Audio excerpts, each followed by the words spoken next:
శ్రీరామ జ్యోతి వెలిగించండి. 22న ఇండ్లలో శ్రీరామ జ్యోతి వెలిగించండి. జర మా బతుకు జ్యోతులు వెలిగించుర్రి. శ్రీరామ జ్యోతులు రోజు మేము వెలిగించేదే మా ఇండ్లల్లో.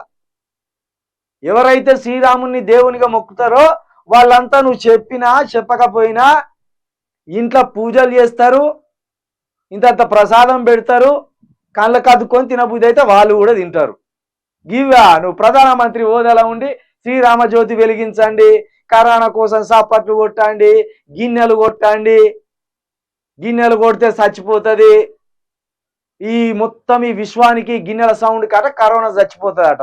2 చెవులు వేసుకొని వచ్చి అబ్బో ఈ సౌండ్ అంతా వినలేకపోతున్నావు నాయన, గింత సౌండ్ కొడతానులా, ఇంత శబ్దం వస్తుంది అని కరోనా ఆట కంచెలు పారిపోయి మళ్ళీ చైనాకు పోతుందట. మోడీ గారు మీరు ఎందుకు ఈ మతపరమైన అంశాలను మీరు ప్రజల ముందు పెట్టడం? శ్రీరాముడు దేవుడైతే శ్రీరాముణ్ణి విశ్వసించే వాళ్ళు శ్రీరాముణ్ణి విశ్వసిస్తారు. రామభక్తులని ఉండనే ఉండే, వెంకటేశ్వర స్వామి భక్తులని ఉండనే ఉండే, ఎవరి భక్తులు వారికి పూజలు చేసుకుంటారు.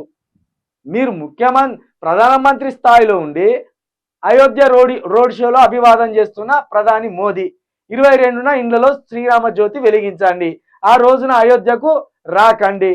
ప్రజలకు ప్రధాని మోదీ సూచన. రామ మందిర ప్రారంభోత్సవం కోసం ప్రపంచమంతా ఎదురు చూస్తుందని వెల్లడి. అయోధ్యలో విమానాశ్రయం, రైల్వే స్టేషన్ ప్రారంభం. అభివృద్ధి పనులకు శ్రీకారం. ఏ అభివృద్ధి పనులు? రాముని గుడి కడితేనే అభివృద్ధి పనే?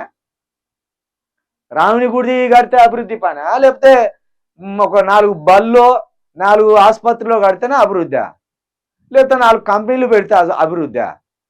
ఇది పక్కన పెట్టి మొన్న ఏమన్నారు అంటే ఇంకా శ్రీరామ మందిర ప్రారంభోత్సవానికి 1000 ట్రైన్లు ఫ్రీగా వేయబోతాడు మోదీ అని డబ్బా కొట్టే ప్రయత్నం చేసిండు. దేశం అంతా అటు తరలిపోతే ఇక అది మనం ముయ్యలేమా భారాన్ని అని తెలిసి ఇప్పుడు ఏం చేస్తాడు, ఇక జ్యోతులు వెలిగించండి మీ ఇండ్లల్లా, 22వ తారీఖు మీ ఇండ్లల్లో జ్యోతులు వెలిగిస్తే మన జీవన జ్యోతే మారిపోతుంది అన్నంత లెక్క చెప్తాను. ఇప్పుడు ఇక్కడ ఏంటంటే పని పాట లేనోడు పిల్లి తలకాయ కొరిగినట్టు ఉంటుంది కథ. పని పాట లేదు, ఓ పిల్లిని తీసుకొచ్చుకుంటాడు, ఆ పిల్లి తలకాయ కొరుగుతా అంటాడు.